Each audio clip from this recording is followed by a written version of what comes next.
Hello, everyone, and welcome to Loud and Proud Orlando. It's Monday, July the 15th, 7:37 p.m. Thank you so much for being live. Over 13 people live right now. We are live on all our social media outlets. We're live on YouTube, on Twitter, on Instagram as well, at LPO underscore podcast. And well, I mean, what brought us here today was we made some clam chowder on the weekend. The Lions got a historic win against New England Revolution at Gillette Stadium, home of the Patriots. And, on turf, everything, it started a little rocky, but in the end, they were able to overcome and conquer and a massive win. On a roll, the Lions right now, I think, is the third best team in the East right now in away form due to the current form, and it kind of gives signs of a turnaround, right? Now, obviously, we got to be level headed. We have a really big team coming up, which is Nashville. Maybe their position in the table is not favorable to them, but it's a team that's always been tough, and they have the hottest Copa America star after James Rodriguez, which is Jacob Schaffelberg, right? So he's definitely going to be returning, apparently. So with me is John and Paola. Paola, how are you? Good to see you again. I'm doing fantastic after that 3 points winning. I feel it coming. That best form that we used to have. I have a good vibes, but I'm glad that I'm here with y'all. And go Yeah. Spain. Sorry, John. What's up, John? I know it's not been the best weekend. No, we're not gonna acknowledge that. No, we're not suckering me into talking about you know what. It's been good, man. Yeah, great win for Orlando City. What is that? We never won there.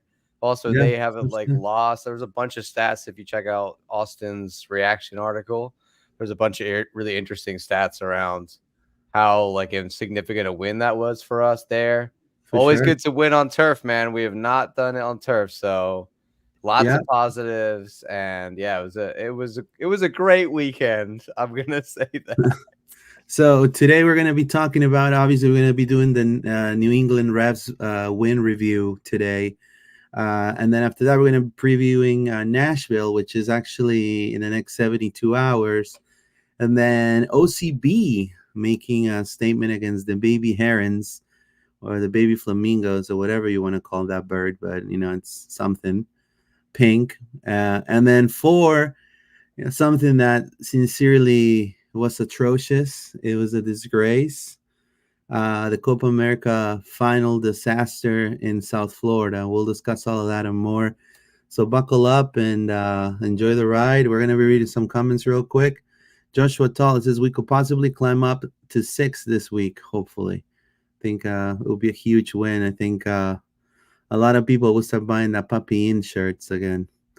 Joshua Tall, I'm really hoping we beat Nashville Wednesday and keep it up. JC Beast, this is buenas noches, everyone. Great game from the boys. We need to keep the momentum going. There you go. Fuck was on fire. Fuck was fire, says Joshua Tall. Well, yeah, thank you so much for your comments. But anyways, New England. Your first takeaways, Paola, of this game. A game that started kind of weird for us, and then it turned around to be a pretty good one. That's a good word to say, weird, right?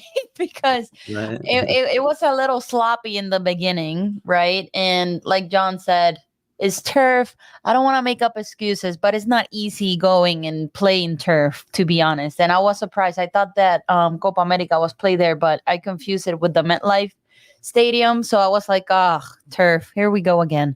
So normally when we play New England Revolutions, there is a rough team to beat. And after that first conceded goal, I was like, I believe in them. It wasn't because we didn't had any chances. If the same problem in the beginning that we were having in the beginning of the season. We couldn't capitalize, but the options were there. And then, oh man, Facu came in and clutch, and then Ramiro, and then again Facu. So like Josh Tall said, that Facu is on fire.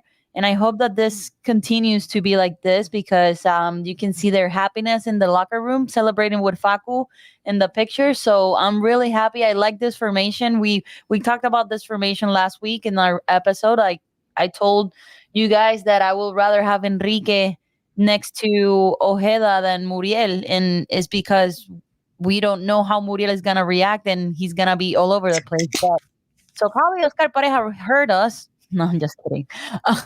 And took notes, and he put Enrique that to me he's gonna continue scoring goals going forward. So it was a choppy, weird 25 minutes in the game, and then they could adjust probably to the turf and find their way to the 3 points. Well, this New England side, surprised not only the Lions but also probably us three right here. And we said it on the last pod. The best thing they got is their left back and their right backs, and that's exactly what happened especially on the first half. DeJuan Jones and Brendan Bai played phenomenal. I think they were, to me, the best two players in their team, aside of Brioni, of course. But the rest of the team eventually dwindled down. I think the double pivot really, really helped taking over the midfield in the second half. What are your first initial thoughts of this New England team, John? Do you expected more out of them, or you pretty much saw what you wanted to see? I think we nailed it, by the way. Yeah. It was all DeJuan Jones and Brendan Bai. Like, you just look at this team, you're like, well, the quality is in the fullbacks, and that's how they've played for years. That's how they got all their attacks. That's how they got their goal with the overlap with was it Brendan Bai on the left? No, it was DeJuan Jones who got the cross in for their goal. So that was there. I think also they had a lot of guys out. Veroni is obviously in a patch of form. He was pretty good. I thought the number 22, I cannot say his name. Panayotu. Panayotu, young American guy. He looked very good. Yeah. Is he American? I think he is. They were talking about him being in the U20s or something like that. So McNamara is still playing. Yeah. So it was a mix of like old veterans of MLS mixed in with some youth, and obviously like we said, the fullbacks were the main threat, and they got up the field and caused some problems. But I'm just glad we reacted well after their first goal, and that was key. If you look at the bench, I don't know what Caleb Porter was doing, because like you got Andrew Farrell, which was an important piece of the puzzle. He was a starter. Also, you have Mark Anthony Kay, which he came in the second half. I think he was coming back from injury, Mark Anthony Kay, or else I would expect him to start. I'm assuming that's Bobby Wood. There was a bunch of names during this game, man. I was like, oh God, look, they're bringing on like Farrell and Bobby Wood. I was like, this team is dire in need of like a rebuild. Like, they've got some good players in there, but it's a lot of like either guys are not good enough or old talent. So I'm glad we beat them, Luis, because I was not really impressed with that lineup. When you bring guys like Bobby Wood on, fine, but it's not that impressive, And this is a 4-4-2 formation for the Lions, a very conservative formation. To me, it works like a charm. I think we should continue to do this. Eventually, this translates to a kind of 4-2-3-1 with Ojeda playing more of like a 10 role. But one thing I will take, and I don't know what Paola thinks about this, don't you feel like maybe Oscar Pareja already decided that these are the two starters, like these are the two, and then Muriel will take a back seat maybe, because they're on fire, man. Ramiro with a goal, and then Hayda's been coming hot also with a goal and assist. I don't know, what are your thoughts regarding that? Absolutely, this squad has been together since last season, and they know each other. I know that Muriel, he's a good player, but unfortunately he needs to adapt quicker of the Oscar Pareja's plan, and he can come in as a backup. But if ain't broke, don't fix it. So I will go with this formation going forward because there is working and we're seeing goals. There's here and there that we need to fix, but it's like every team. But major improvements, I think, like I said the last Monday, I think Ojeda was placed in where he's supposed to be. And that's why they're working and not, clashing into each other like before. So I rather see this formation going forward because we have been on fire for the last 3 games, 4 games. So I wouldn't change it. Now, John, when it comes to Facu Torres and his form, Oscar did mention in post press conference that not making Copa America kind of shook him down a little bit, but that he used that as fuel to have this monster rebirth of a season, in my opinion. So, what do you take out of that? I think we've learned that Facu takes his time to get alive in the season, and whether that's a good or bad thing, it's happened again. But I'm glad he's here now. Like, there was a question this year: is that Facu ever going to turn up? And he is here, and we recognize him big on the right wing, cutting out his left foot as he needs to do. The other thing that I think is interesting, not only that he might have been like lit on fire by not being picked for Uruguay, but is it also that the summer window is here now, Luis? And I still think, as much as he's happy here, we know he has ambitions of going to Europe, playing for a big club. So maybe it's just like the summer's coming. He's playing like a winger most of the time. It's like, honestly, both of those guys are full wing backs in this very much attacking wing back sense. Half a Santos on steroids on both sides. They can still defend, but to win versus they are trying and they don't want to win. So on Saturday, that's what I could see, that I was like, first game is early. We can still win it or even a tie. But I was glad.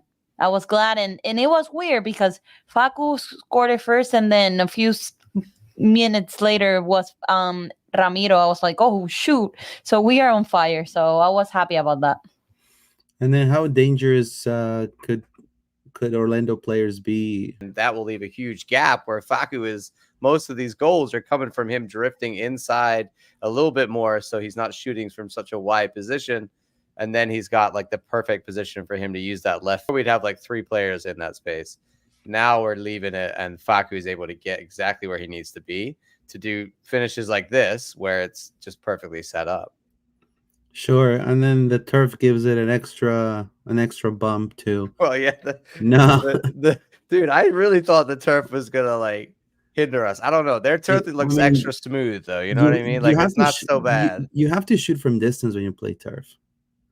Yeah, but the ball bouncing up is a big problem, obviously. But usually, I feel like the ball runs like faster. Is that right on turf?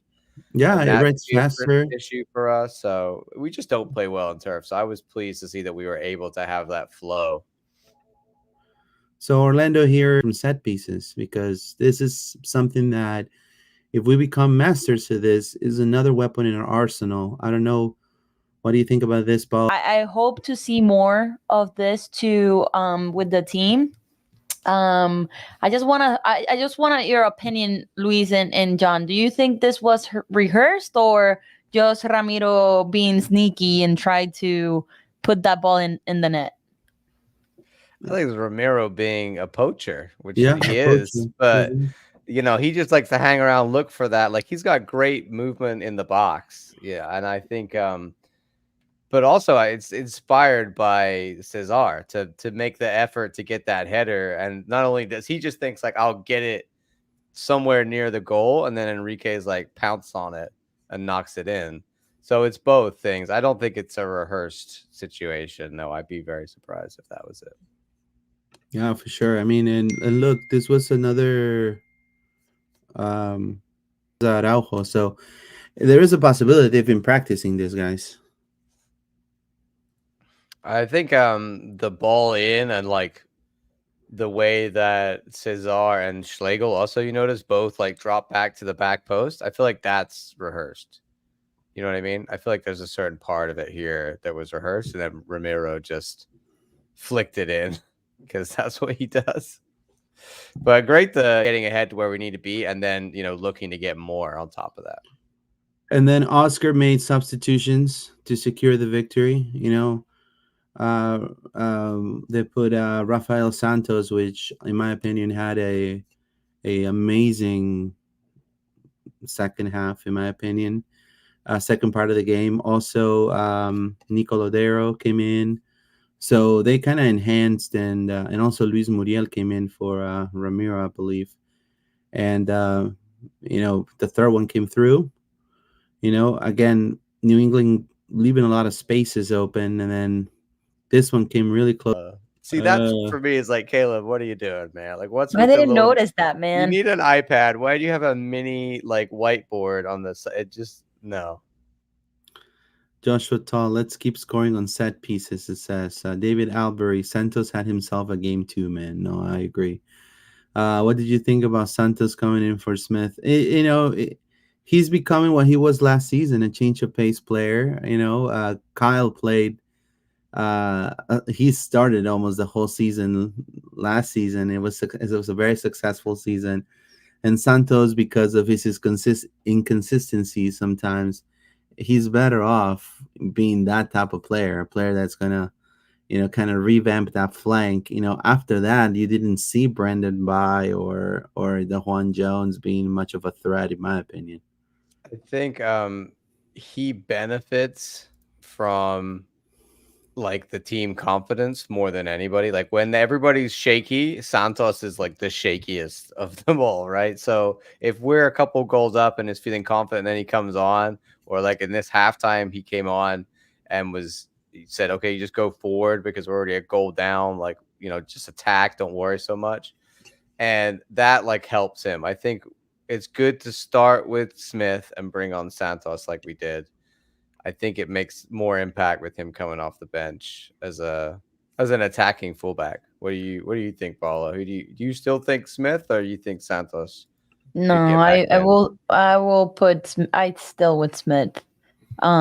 He's more consistent. Good old than reliable Santos. Kyle. Exactly. That's why we have him in the team. I mean, if Santos has 3 games in a row that he's good, he's gonna be good. But right now, he's not that consistent. So I will put my wild card for Smith. I think right now it's working for Santos to be a change of pace player, and then I think, like Paula said, if it ain't broke, don't fix it. So I mean, at the moment, I think Kyle knows, and also how long has Kyle been playing with Jansen and Rodrigo? So there's a little bit more of like connection there between the back line. So now look, 48 points for Cincinnati, top dogs. Then Inter Miami right there, 47 points. Boo. Columbus with 42. Resurgence of Columbus crew. New York Red Bulls 37. New York City 36. Charlotte 35. And we are 5 points away from the 6th place. 7th, started from the bottom, now we're her. If I'd have told you like a month ago, Luis, that now we would be 7 points away from Columbus, unacceptable. You'd say that's a lie. You'd be like, nah, that's ambitious. So we need to get rid of everybody. Right? Like we're only 5 points away from Charlotte. That should be our next objective, is like closing that gap. But then New York and both the New York teams are only a point each above them. So, right, like we're able to ride. If we keep this wave going, we're gonna close in on the top 4. But that's an if we keep it going. Obviously, I'm all about the positivity, but we got to keep it rolling. Yeah, I mean, we gotta keep, like I said, game by game, right? Kind of like how, and that's what they're doing, and that's working. How Orlando did the U.S. Open Cup, game by game. And don't get too far ahead. Be level-headed. Be humble. And I think that works for Orlando. And surely, I mean, now you have Nashville coming up, and then imagine if Orlando starts this streak, And I think the biggest test is going to be New York City, because now, that game definitely, it will catapult us to either to be top 4, top 5 right there. And if we beat New York with the fans, I think the fans will appreciate more a win against New York at home, because it's a derby for us. I don't know if for them it is, but at least for Orlando City fans is definitely a derby. I don't know, Paola, you feel? I think it's the first big test of this second part of the season, in my opinion, for New York City and for Orlando. I mean, and we had a sour taste when we went Yeah, a couple of weeks ago to they New have a York. shitty So pitch. I'm sorry. exactly. You So mean the baseball stadium? Yeah, that's the right. baseball stadium. Horrible, man. So I hope that on Saturday is a different topic. But yeah, it's a derby for sure. Now with Orlando, John who gets the W against Nashville. We started singing, the Argentinian song, quoting the Copa America reigning champs, muchachos, muchachos. We started getting our hopes up, and we become again road warriors, and we show that resilience on the road. Do you feel a win against Nashville is going to take us to be that team again? I think if we win against Nashville, the level of confidence at home against New York will be, exactly where we want it to be. It's Nashville away. This is, they've got a new coach. Obviously, they're trying to turn it around. They're trying to right the ship themselves. So there's an opportunity there. We're gonna go, a bit more into that in a second. One last thing on New England. I wanted to show you, Luis. The positive thing for me being this momentum right here. Like, there's been games recently where we have had like whole halves where we have none of the ball, and we're just the second half against Toronto or the first half against New York City. Whereas the DC game and the New England game, yes, you could say it's partly because of the opponents, but we're dominating these games. We're definitely the team that should win the last 2 games. That's what we need to continue. We can't go through these like 20, 30, 40, like 5 whole half periods where this graphic or whatever in real life, it just looks like we're defending, because that's all we're doing for that long period of time. We've got to keep attacking. We've got to keep the ball, and we got to keep momentum going and not allow our opponents to get back into it. And that was really encouraging this one. We went 2-1. I thought, oh no, are we going to be the Orlando City that now goes like, oh, okay, let's sit back and like try to hold on to the 2-1. But Oscar kept pushing, and we got the 3-1. That's really encouraging. More than anything, the continuous attack is what I really want to see from Oscar and his tactics. Like, I don't care if we're 3-1, 4-0. Don't stop attacking. Just keep attacking, please. Yeah, for sure. I mean, it's going to be the test, in my opinion. It's going to be the test, in my opinion, this game against Nashville. And, honestly, even their coach said that they've been having some recent struggles, with the team. They have an interim coach, I believe. I mean, will it be the first game of BJ? Do you think? I don't know if he's played. I don't know. I have He to hasn't check played that. yet. Yeah, I think it will be. Yeah, It will be, yeah. I think it will So be BJ's official first game. I know. Did I You just think call him? Greg will be there to cheer him on?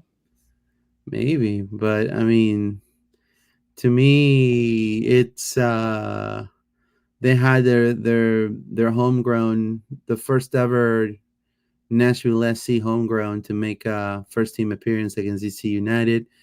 And a team that comes with a form, it's not the best form. I mean, they just lost 2-1 against DC United. They got clobbered by Portland 4-1. And they also lost against Columbus, against Inter Miami. Look, their last win, John, was June 22nd against New York City. And then the win before that, believe it or not, It was at home on May 15th.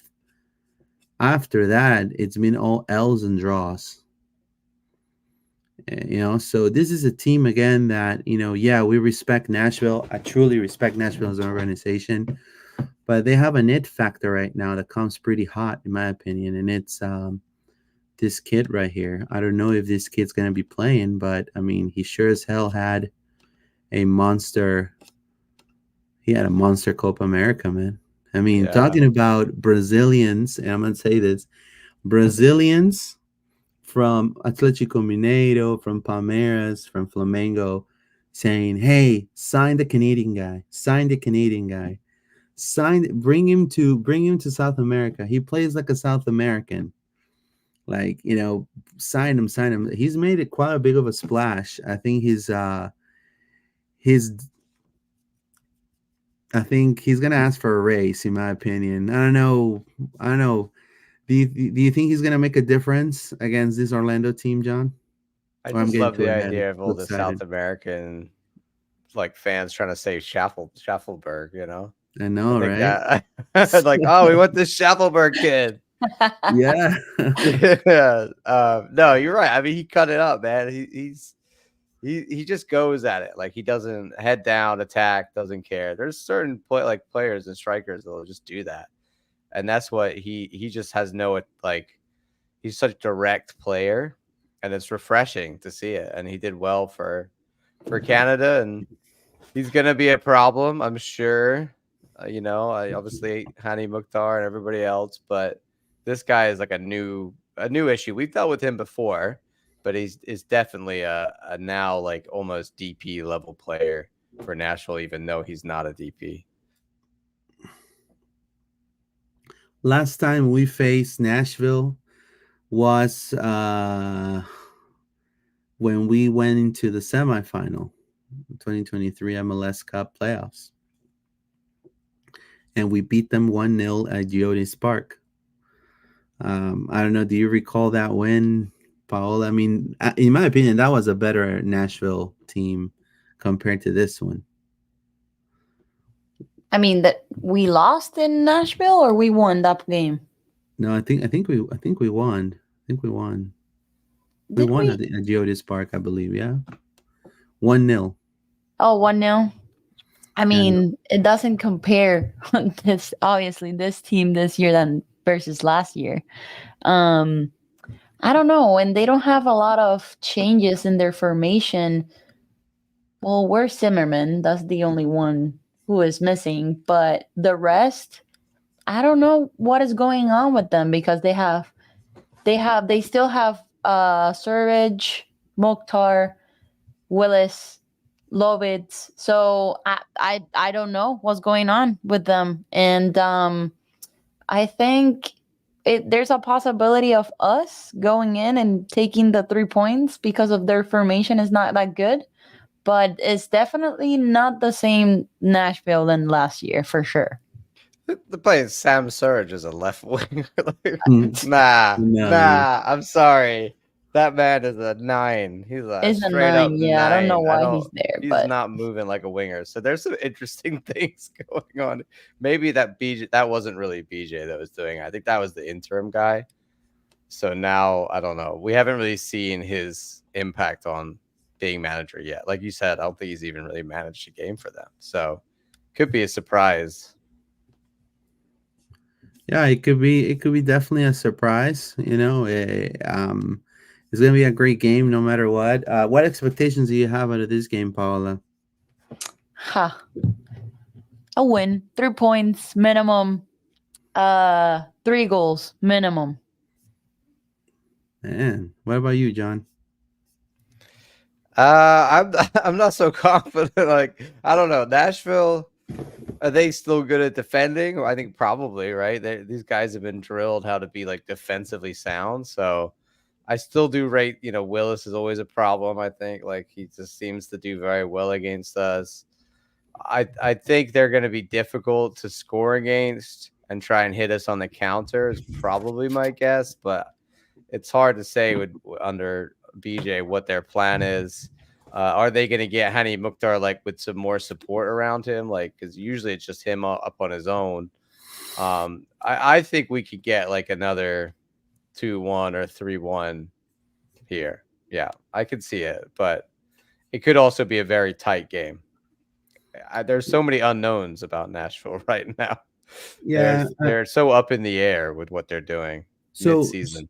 so to me, the few things I've seen by watching tape on Nashville, some of the midfielders to me don't have connection with the wingers. So it's pretty much all on Henny on Henny Mukhtar to create. So Which is like same old Nashville, right? yeah. So if you put some pressure on Henny Mukhtar, you got the game. It sounds pretty bad what I'm going to say, but I mean, if you give Hani Mukhtar space, he's going to cook, and he's shown every time he plays against Orlando. So that's up to our double pivot to be on point in this game. Then also, Teal.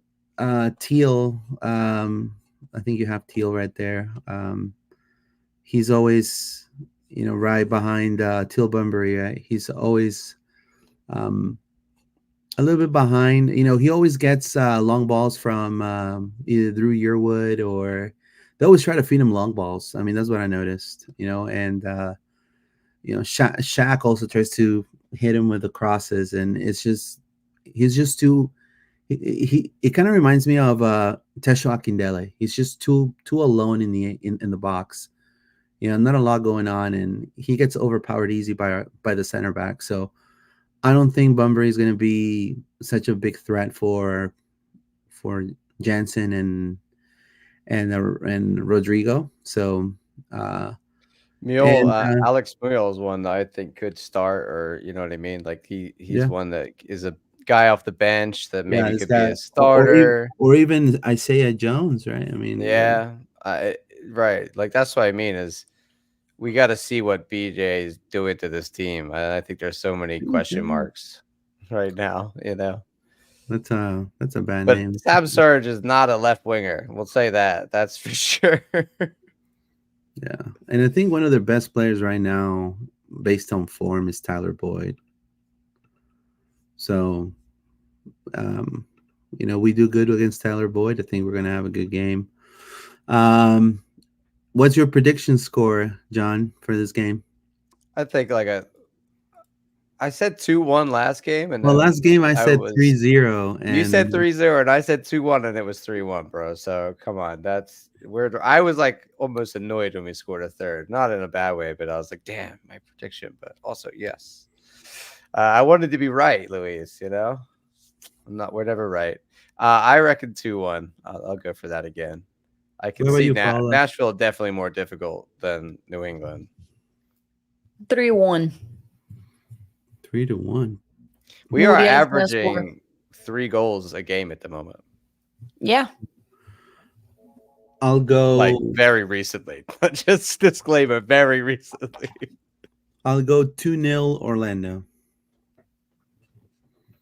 So we 2-0. can be out of the negative goal differential. Yeah, 2-0 Orlando. That's right. I love a clean sheet. I always love a clean sheet. Let's read some comments real quick. Joshua Tall. Oh no, not Yearwood. It says we won with a Wilder Golasso, I believe.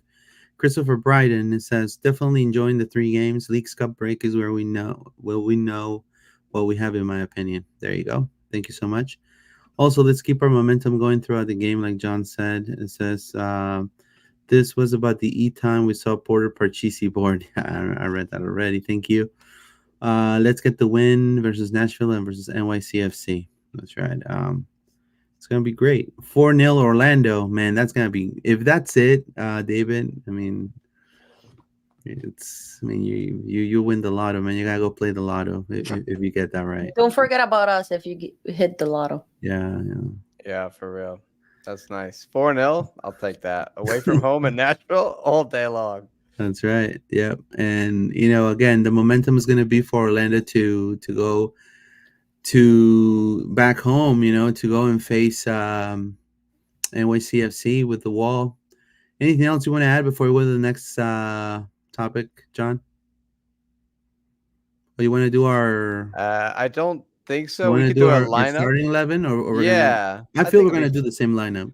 Yeah, I that's what was gonna say put the screenshot that you have earlier of It's the the same last lineup. game. We'll It's the put that same. back up. We'll Put that just back put up, up and that's it. the last games. Put the last game lineup, John. Hold on, It's gonna here be we the same. go. We got that. It's gonna be the I same. mean, it just like you said, Paul. If it ain't broke, don't fix it. I like Yeah, it. It looks better in this foot is mob, I it. think. Yeah, that's it. Right here. I think Enrique is still over Muriel. I think it showed that Muriel provides something different, but the way we want to play with this tactic and this formation and with Ojeda and Torres working right now, they need that striker to stretch the field and run ahead of them. So Enrique again, Kyle Smith again, that would be the only debatable. I mean, what about Brecalo, though? Yeah, I mean, Is he ready? Like, can we start him, please? Probably. Not that Schlegel's been that bad recently, but I mean, they both have yellow cards if you think about it. So I still prefer to play Brecalo. I'll prefer to play Brecalo over Rodri. In this game, yeah, I will say so. Plus, you're gonna have Teal Burnbury, man. He's slow. Yeah. I think it's a lot of big, tall guys, long balls, that kind of stuff for Nashville still. Their team is built like that. And that's all Shaq does through the side. What's his name? Shaq Moore. It's all he just throws long balls to Teal, and it's just long balls over the top to Hani, long balls to Teal and Sam.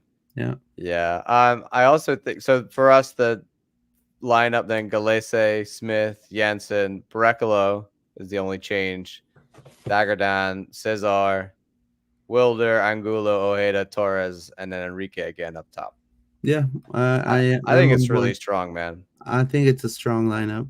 I think we found the 10 in it's the best. It's the best we got. Now, obviously, do we still want to hit maybe somebody in the market? You know, maybe another striker during the market. Of course, another left back. Another left back. Maybe Brendan By. Be like, hey, man. It depends with Duncan, man. We talked about it, and yeah, that's the biggest question. It depends what happens. Enrique, though, has got a real chance here. You know, like they might not have to look for another striker if Enrique can really step it up. Mm-hmm. I'm more concerned on the left back than on the attacking side, to be honest. We have Muriel, we have Enrique, we have Jacqueline. Worst case scenario. You can play Ojeda as a striker. I know he's the 10, but he can't. John really doesn't want to play Jacqueline. Look, I mean, that's the plan. You can play with Fredo Rivera. Plan. I like Fredo Rivera. Man, he put a golazo in Puerto Rico's team, so I don't mind him. I think Jack Lynn at the end of the game, throw him on when you want two strikers. I think great, but I don't think he's we can rely on him to be a starter, man. Sadly. No. I'm talking about no, not starters. No. He will be like Plan F. Right. All our options, and then he will be the last one. So, Jack, man, he's still got time. I believe in Jack. Jack. He's just still a rotation player, and he knows that. On to talking about OCB making a statement against the Baby Herons. They finally defeated their biggest foe, in my opinion. You know, someone that they've had some I will say some issues defeating, this whole season. And finally, Orlando City B and Inter Miami 2 played at a 1-1 draw at Osceola Heritage Park. And the Lions picked up the extra point by winning at the end of the regulation shootout 2-0. Their fourth shootout win of the year. Do you like that rule, John, about the shootout thing? I think it's good from a sense of they're getting a lot of penalty practice. I think that's great. I think this class of kids, when it comes to them being older and other first teams, maybe ours or other teams, maybe they'll go off the USL, whatever, they'll be put up for penalties because I'll be like, yeah, I took one every freaking week, so I think that's good.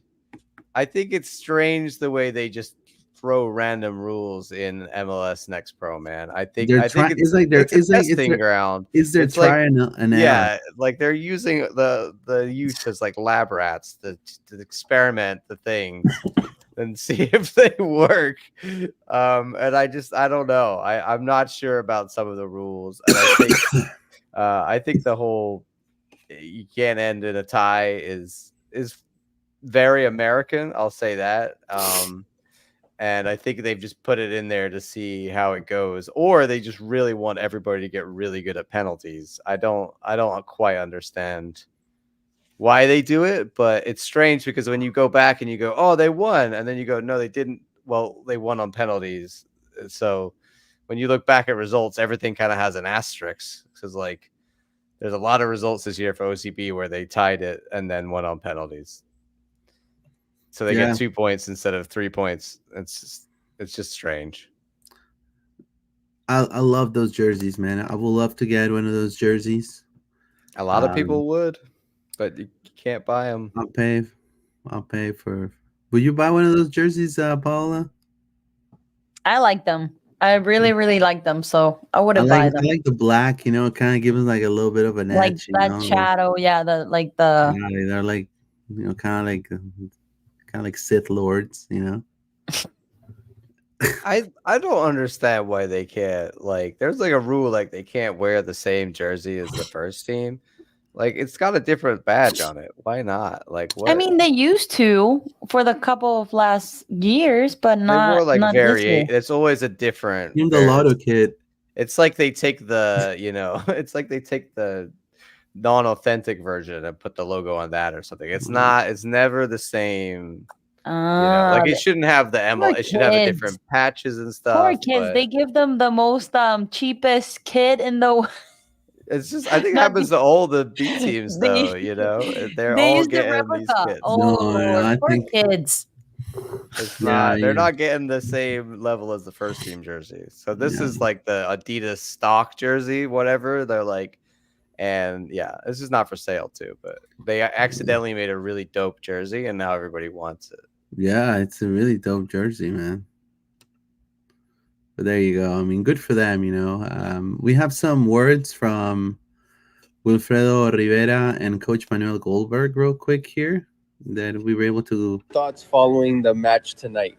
I thought we played pretty good. We gave everything we had. Obviously, they came out with the first goal and set us back a little bit, but I thought we were playing well.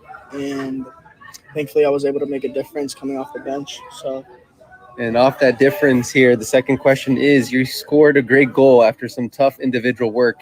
Can you walk us through what you saw on the goal and what it felt like to see the ball hit the back of the net? I just saw Dusky get it from one of the center backs, I think it was, and I saw him look at me and we made eye contact, and I looked behind me and I had space and some time, and I got it turned, and then I took someone on, and then I tried to put it in the back of the net, and it came out that way. It felt great because there was a lot of fans here, and it was just great tying it up. And that's the last question right there. There you go. Thoughts, Paola, on OCB? Have you been to any OCB games so far this year? Not this year, but if you listen to Wilfredo Rivera, look the importance that is the audience, the fans cheering for them, because he was like, there's a lot of people here. I need to put that ball into the net, and look what he did. Boom, magic. So I think I need to go. I haven't had the opportunity. But once I have the availability, I will go and cheer for them. I already been to a Pride game. So I will go and support the youngsters in the OCB. Someone say Orlando Pride? What? That I'm gonna continue going. I don't know when I could go, but I'm gonna undefeated Orlando Pride. What? Undefeated Orlando Pride, and I have my jersey. Luis, man, did you see the goal there? Was just, I think it was a great goal. Freeman straight across to Colin, turns straight up to Wilfredo. Let's play it. And then he hits it. But it's just a great goal. It's in your wait, no, I put it on I'll get it up here. Let's find it. It was a great goal, and it just shows to me like how direct this team could be, and just how good some of these players. We're talking about Freeman. We've talked about Gus. Rivera is he's like a veteran of OCB, right? The guy just Yeah. He's the leader almost a lot of the time of this team now. But watch this goal because there's a great moment here from a couple players that I think have got big futures. Off Rivera. Sends it ahead. Big chance for 16 matches into the season. You only failed to score twice against the same team on your home field. Freeman. Off Rivera's foot to Imanol Almaguer.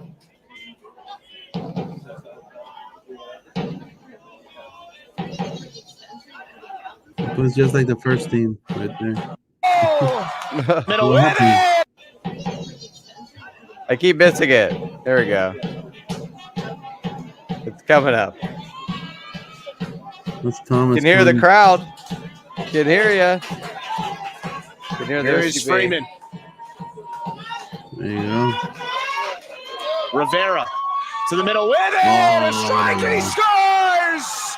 That's his shot right there. He did the same thing for Puerto Rico. That's his shot. Yeah. He's like Facu, cutting in there. Hits it with his left. El tiro del coqui. But Freeman to find Colin there in the middle, and the way Colin Gus just turns on a dime, goes straight forward up the field, goes Coqui power. gets the Sorry. yeah, then he pokes it out. He focuses in the coqui. I was gonna say the Ant-Man, but now he's the Coqui Man. Right there. Coqui Man. No, I mean, I would love to see him in the first team. I mean, I think that's what Leagues Cup's gonna be. You know, I would like to see Wilfredo in Leagues Cup, even Colin Gusk, man. Just put him in, man. I mean, they have nothing to lose. Shaq Mohammed, Kochevsky, they give him some minutes, man. You know, we need to develop that bench because it's gonna get tougher and tougher, in my opinion, and we gotta win every single game. For sure, man. Yeah, For sure. And I think massive shout out to Mercado, that's right. because as we'll show here in a second, for a goalkeeper, was this his debut, Luis? I think it might have been. No, he's played other games. Sorry. But here you'll see he makes a few saves in the penalty shootout to keep Miami out. So Lawson Sunderland. Save Mercado. Wow. Orlando City. nice save there. Solis. Jensen with the save. Well, at least got That's his a save. big goalkeeper, though. 0-0. You what? That's a big goalkeeper. Yeah. He looks like so giant. He's a in that giant net. goalkeeper. It's a giant goalkeeper. Jensen made his 4th start of the season for Inter Miami Here's 2 the tonight. second Miami penalty. Here comes Allen. And that's off the post. That one off the post, but Mercado, you know, getting some saves in there against Inter Miami. Love to see it. What a great way to get started off in your time with OCB. No, for sure. I mean, I think he has a phenomenal future. And again, you know, OCB's become literally the reserve of the first team. So it's great to see these kids, you know, there's the future of the club, you know, right there and thriving. So hopefully things turn to better for them also in the second part of their cup, you know. So hopefully they're able to turn it around even more. I mean, they didn't score one, so not a bad penalty shootout if you're the goalkeeper. Yeah. So I'm going to pretty bad news. We'll top it off with the Copa America disaster. And to me, I will say, you know, I'll be completely honest with you. I think it was a fiasco. I think the responsible entity, so the people that are responsible for all of this is CONMEBOL and Dominguez, their president. CONCACAF, Jesse Marsh said it on a press conference there was really no respect for CONCACAF teams in this tournament.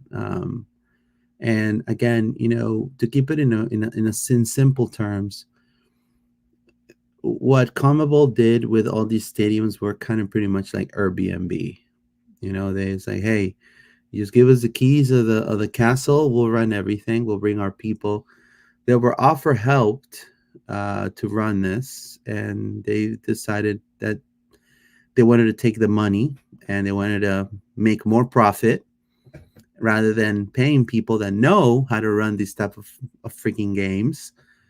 And they decided to run it themselves, and these are the things that occur when you don't know, when you just are ignorant.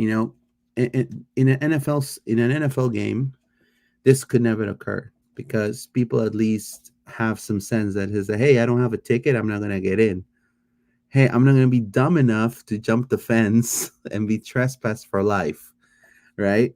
So, but people in our countries, especially that travel abroad, they don't care. For them, this is like life. Football is life, man. Like in the Ted Lasso, football is life. So for them, people have paid $1,500 per ticket and they weren't able to get in. People were barging into the air duct air conditioning unit vents. What do you make out of it, John, real quick? You know about organizing soccer events. I think it's absolute disgrace, man. I think it's a shocker from CONMEBOL, and I think that the worst part is they had a warning in the last semifinal of what happened with the fans. That was the warning of like, okay, you need to be better. And then this is the final. It's Colombia versus Argentina in Miami, and you didn't think this was gonna you needed like the National Guard. You needed everybody. And I think CONMEBOL were clearly cheap with their security and cheap with what they wanted from paying for cops, paying for outside security, etc. All these things they didn't do. And then you end up like this, like we got, on scenes on now with thousands of people getting squished together, kids getting stomped on. They're having to open the gates to let people in because it's just not safe. So they're not checking tickets. Then the stadium's overcrowded. People are climbing in through AC vents. Like, what an absolute disaster.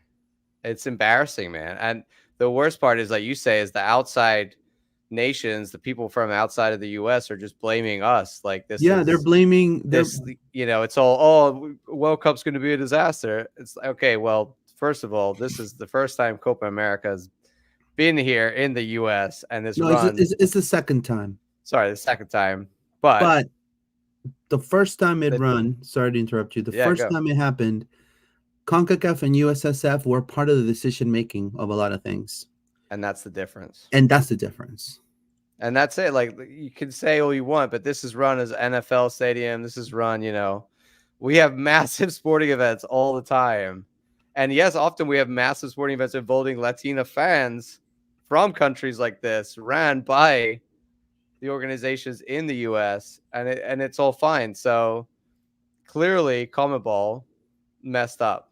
And I just really, the whole safety thing and like the frustration of how much people are paying and not getting in, and like, but also shame on the fans, the thousands of fans that did this, like intentionally went there without a ticket, just going to like, I'm going to storm the gates. And it was estimated there must have been like 5,000 to 10,000 fans in the stadium that were not ticketed. No, and maybe some of those were taking the space of people that weren't let in because even if they had a ticket, they just shut the gates at some point. I mean, and on top of that, they did a 25-minute Shakira halftime. Like, what horrible. Is this? 15 minutes. No one wants to hear that. This is the biggest final in the Americas, and you're going to do a 25-minute halftime? No. Now, Paola, do you feel this is a disgrace for Latino people, the way they're being portrayed?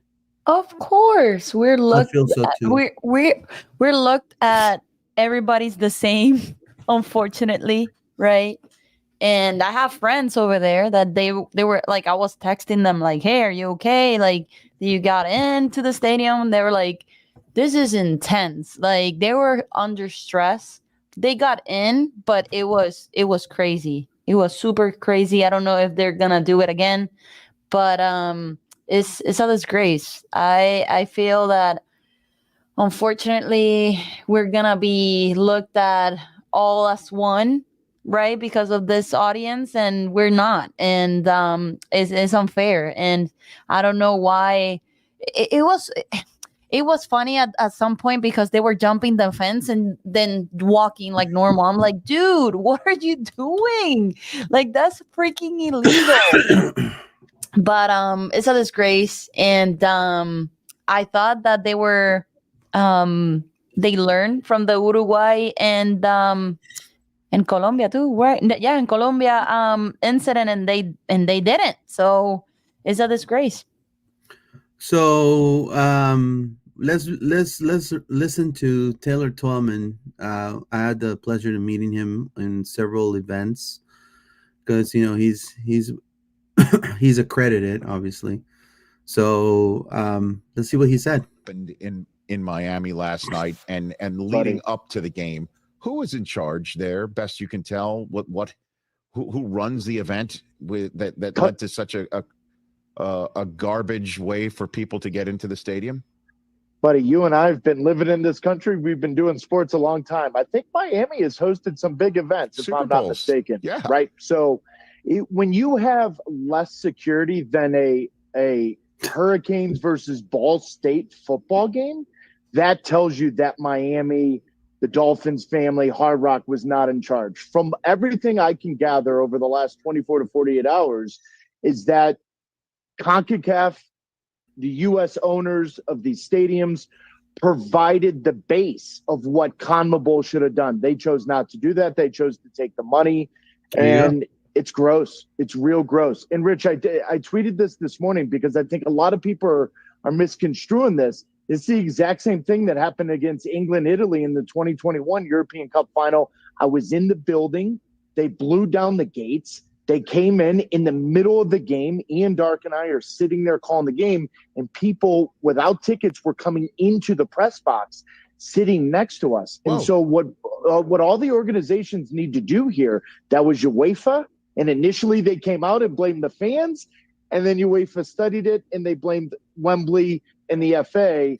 I think the same thing's going to happen here. I do not think this is on anyone within the United States. I think this is CONMEBOL. They chose money over safety, and that is that's a real black eye on that organization because they're going to have to own up to it in the next 12 months here. All right.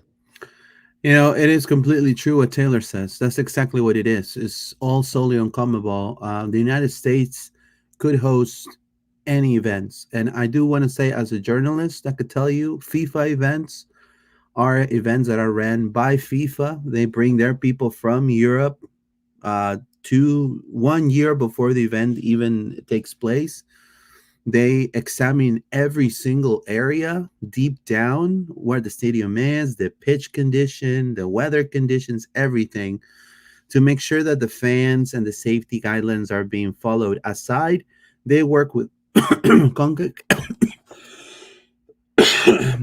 work with CONCACAF, CONMEBOL, UEFA, some of the PRs that know how to run these events in their home soil to help out. And who are going to have the three biggest voices? US, Canada, and Mexico.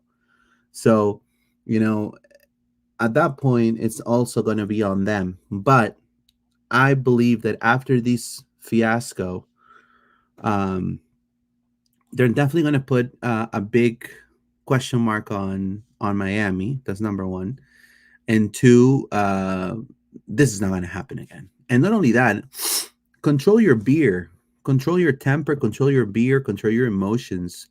As a Latino, it makes me really ashamed that people just think that they could bring the bad parts of our culture, and bring it over here, and it's like nothing's gonna happen to me. I saw footage of people laughing when they were barging in with kids, with dogs, you know and the police, they called 66 cop cars. They couldn't even cope with that. It was incredible. And to top it all off, and again, you got to control your beer. You invite people, and look, Colombia is a wonderful team, and they deserve to be in the final for sure. But you got to control your beer. Colombia is going to be in more finals, I'm sure, in the future.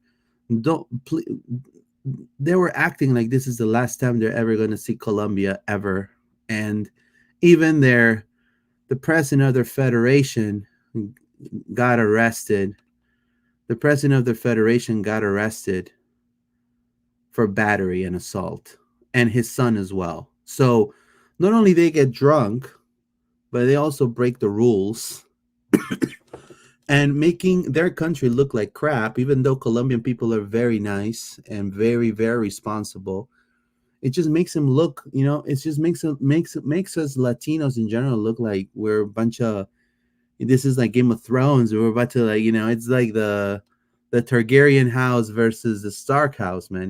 We're just battling it out. It's not like that, we're not barbarians, we're normal people, but acts like this, it's just horrible. Now I have full faith that during the World Cup this ain't gonna happen. It will. Look at all the damage. Like, look at this escalator, man. This Yeah. is not like there's a certain amount of just vandalism of just like, we've gone crazy, we're nuts, we're just going to destroy something, and I just think that's unacceptable. And as Taylor Twellman talked about, like, I deal with this in English culture. Obviously, it's a big problem. It's a big part of soccer culture. That's the huge issue, and that's why you have to be very vigilant, and that's why you can't be cheap with your security costs, especially if these fan bases are going to try stuff like this. And they knew that. So they were telling people before, Luis, I think is a big key, was like, don't come anywhere near the stadium if you don't have a ticket. Like, you're not allowed to hang out. There's no tailgating, all that stuff. Especially, so you got to plan that people are going to try and invade. You got to have a lot of police there. Exactly.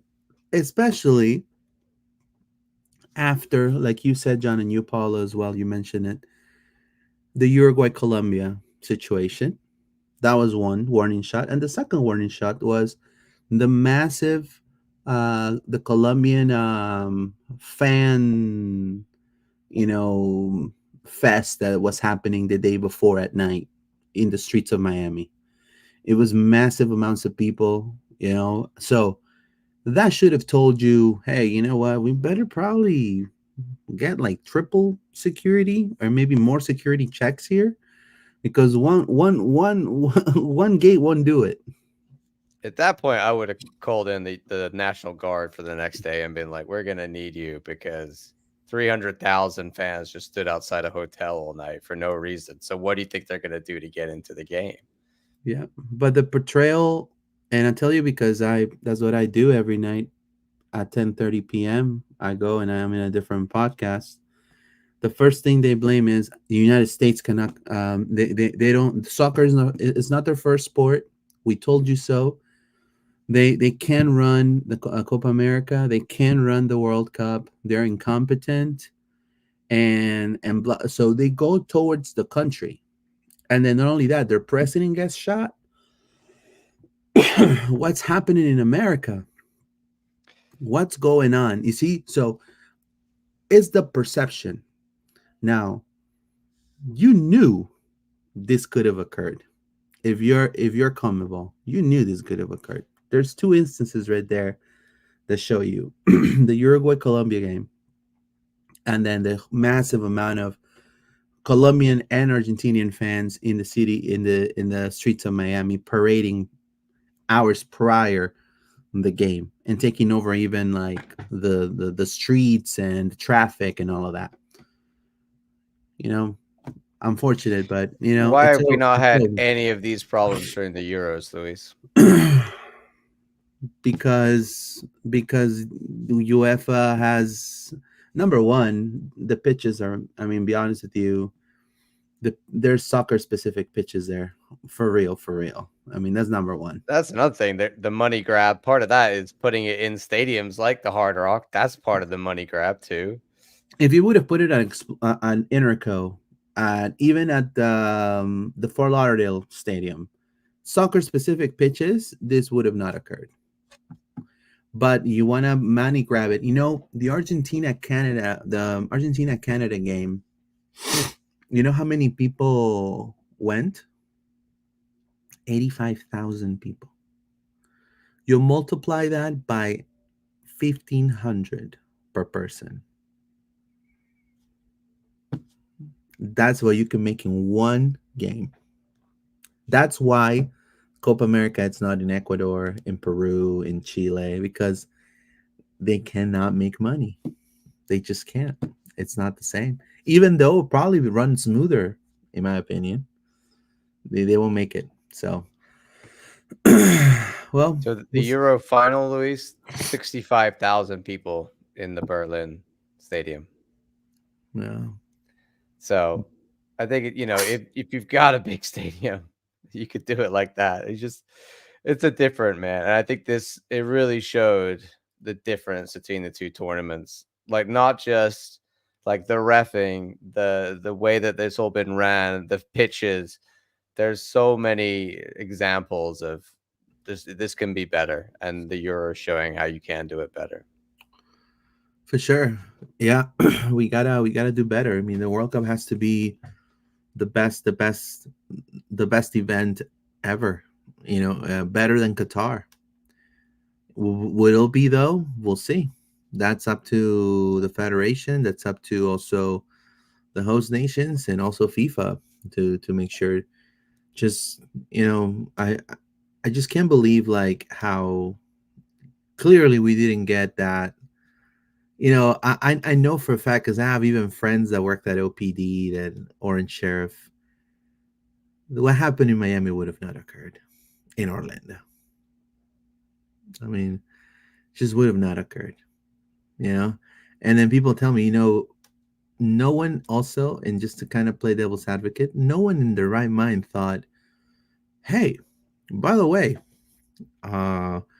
Colombian fans are gonna and Argentina are gonna try to get in without a ticket. There's also that malice too, and that malice of some of those bad people, man. I mean, they're bad people. I mean, they're there fighting the police too. The police has to check on them, and then they act like victims too when they get checked. I mean, it is unfortunate, Argentinian fans, we had a lot of fans that were pissed off. Some of them couldn't get in. And Hard Rock issued a statement saying that they're going to try to work with CONMEBOL to see how they do refunding that money. But there's nothing clear cut on what they're going to do with the people that couldn't get in. You got to give them their money back, man. You got to give them their money back. That's outrageous. Like, That's I was outrageous. saying, some people, spent I will $8 grand or something. So it's bad, dude. It's bad. But hey, Copa's over, Euro's over. On to the Olympics. That's right. Duncan McGuire and Team Brazil and Team U.S. Women's National Team. And USA Basketball, the Dream Team 3.0. Wow. I don't know how's that going to happen again, but so I guess the last point is just to mention our listener feedback, right? Please, go check out the survey. We put it on. It's still at the top of the Twitter. I think so. Still pinned there. You can go find it. You can get it there. If not, just check in the other episodes where we have the link. Please give us your feedback. We want to hear from you. A few more submissions, and then we'll use all that information to make some great decisions. So thank you to everybody who got back to us, because it's been really great. Yeah, it's been great feedback all around. So I mean, we definitely thank you for you doing that and filling it out. It's definitely going to help us tremendously. It's all pinned to It's been on Twitter, it's been on Facebook, so you'll be able to find it there. Any last words, Paula, before we go? No, support us, follow us, subscribe, help us grow as you always been. Because when I started this pod, we were like 300 subscribers and now more than 1,000. So I appreciate you and support the boys on Wednesday and obviously on Saturday. There you go. Well, John, anything else you want to add before we go? No, man. It's like Wednesday game already. When we're playing this well, I'm excited. Like another win, then we get to watch them at home. That could be big. So I'm just hoping we can keep it rolling against Nashville. For sure. Check us out on Apple Podcasts and Spotify in audio form. Thank you so much. We're also available on X, Instagram, Facebook, and YouTube at LPO_podcast. Thank you so much for your support. Before we go, we want to say to you, like always, Vamos Orlando, Vamos, guys. Orlando. Take care. Have a wonderful night.